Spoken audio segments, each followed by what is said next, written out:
What's up, guys? T here, back with some more quick tips. Part of my bi-weekly series here on my channel, Mondays and Thursdays. So subscribe so you don't miss any, and also please go back and check out some more because I feel like there's some really useful content here if you like Hearts of Iron 4. This is part 2 of the Division Designer Breakdown, and what we're going to look at quick is the difference between the Infantry Battalions, and unfortunately I didn't pick a little bit of regret here, but I didn't pick one that I had researched Marines and Paratroopers, but I'll just have to tell you anyways. Basically, the difference between your regular infantry and your elite infantry, such as Marines, Paratroopers, and Mountaineers, is they all specialize in something. Infantry is just your standard. They're going to be good at defense. They have no buffs for any specific purpose. They're kind of your well-rounded, all-around guy. The Mountaineers are going to be slightly, all three specialists are slightly weaker than your regular infantry on a standard flat terrain. But when where they come in is the Mountaineers, as I was saying, are better at attacking, defending, moving on mountains. The Marines are better at attacking, moving across rivers and such, and they get a 50% attack buff when invading on an amphibious assault, like a beach landing. And then the Paratroopers, they're just weaker. They don't really have any buffs as far as terrain, but obviously they could drop in behind enemy lines, which, if you checked out my Paratrooper video, it can actually be really effective for some quick capitulations and just absolutely annihilating small countries or capturing key ports within invasions of larger countries. So that's something to keep in mind. And the next thing you can always put into these combat divisions is the anti-air or artillery or anti-tank pieces, and these are just infantry pieces, the standard. You're thinking pull behind a horse, pull behind a truck, whatever, and then mounted and set up, and then manned by infantry, loaded manually pieces. And what they're going to do is anti-air obviously is going to give you air attack. It's going to shoot down planes. Artillery is going to increase your soft attack dramatically, because if you think about it, artillery, your soft attack we just talked about, it's damaging flesh. Artillery damages soldiers really heavily. I mean, that's common sense, so that's going to be really good at fighting those. And then your anti-tank has really good piercing, so it's going to give your infantry divisions piercing ability, and it also has heart attack. So again, we just talked about heart attacks good at fighting tanks, and then you have the piercing to actually get rid of that combat buff and actually damage those tanks. So that's what they are there for.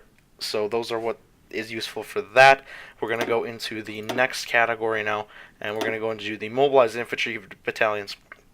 And what you're going to find here is you're going to find Calvary, you're going to find motorized, and then the next step up is mechanized. And mechanized infantry is by far the best because of the fact that their half tracks give them additional buffs to defense and soft attack, and even a little bit of heart attack, and actually they give a slight armor bonus, so that gives them actually an extra bonus when attacking other infantry. So something to keep in mind there.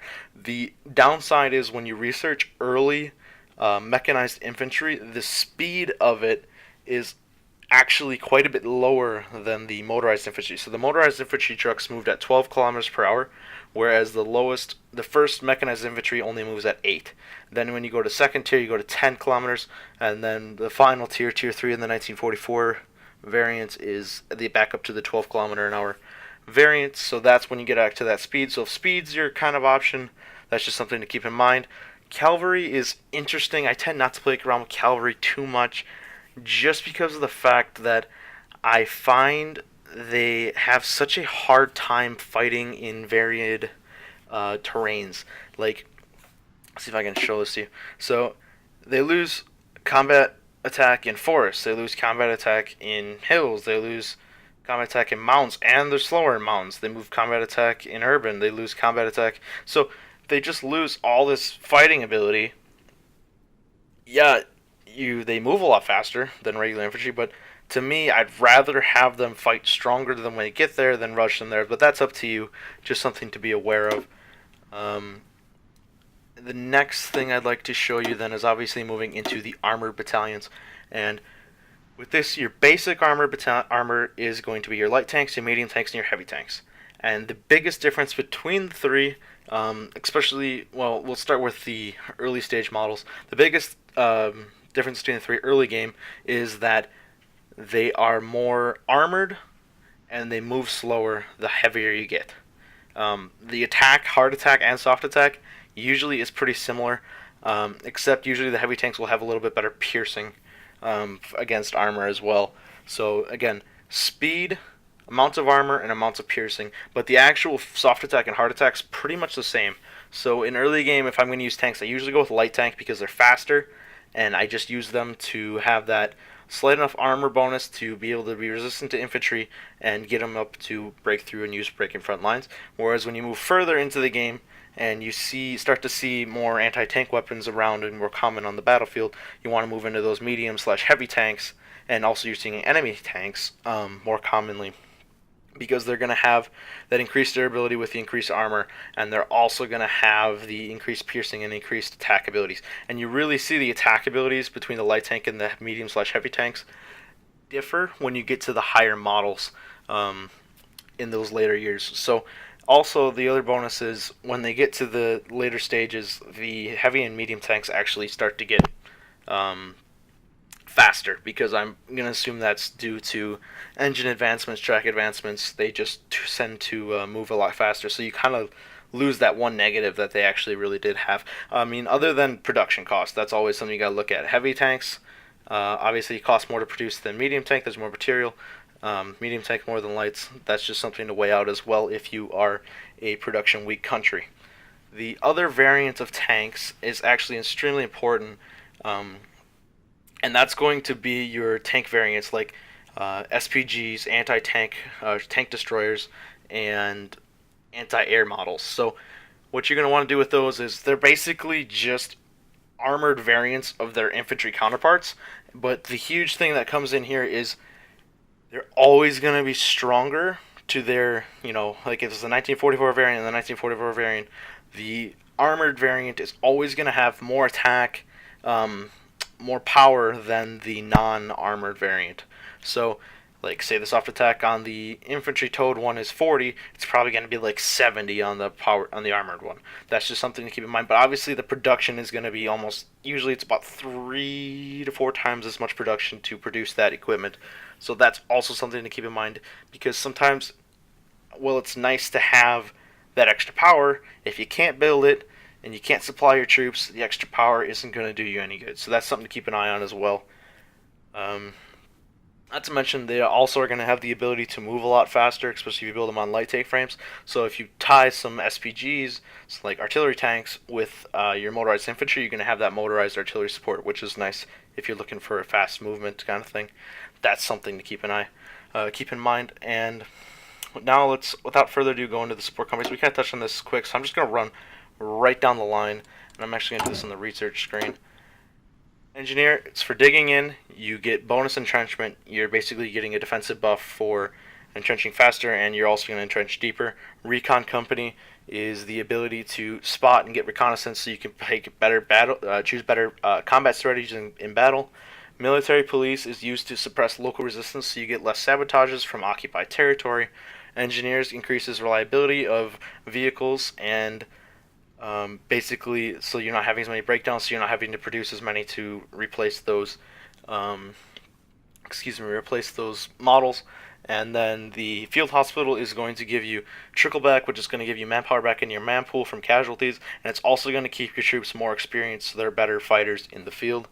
The logistics is going to decrease your supply usage, so that supply unit we talked about is going to decrease that. So that's good if you're fighting in low infrastructure areas. And then the signal company is going to be increasing that initiative, and it's also going to give you reinforcement bonuses. So you're going to be able to move faster, plan faster, and reinforce faster. So that's always nice. Going back quick just to the logistics company, I just want to make a quick note. It doesn't actually affect what equipment you're burning. It actually affects the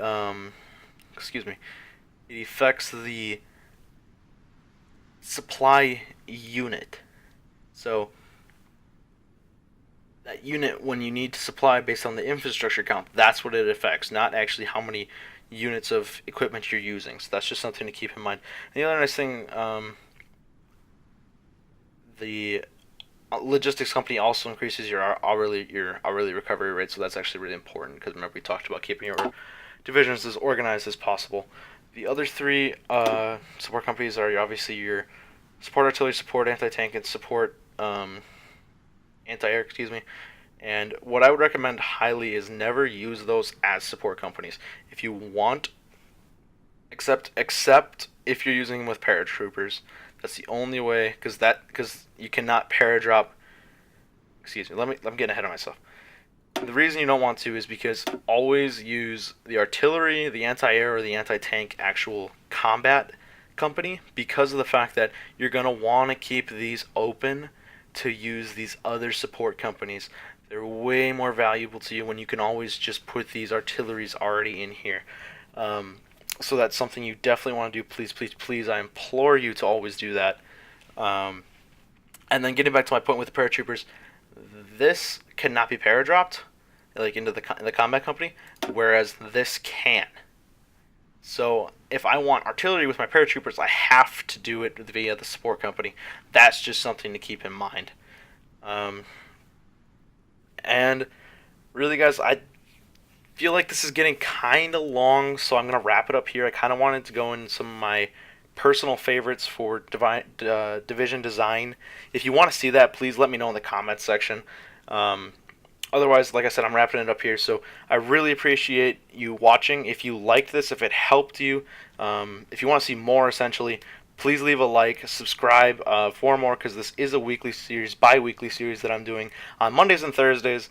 And as always, guys, I'll see you in the next one.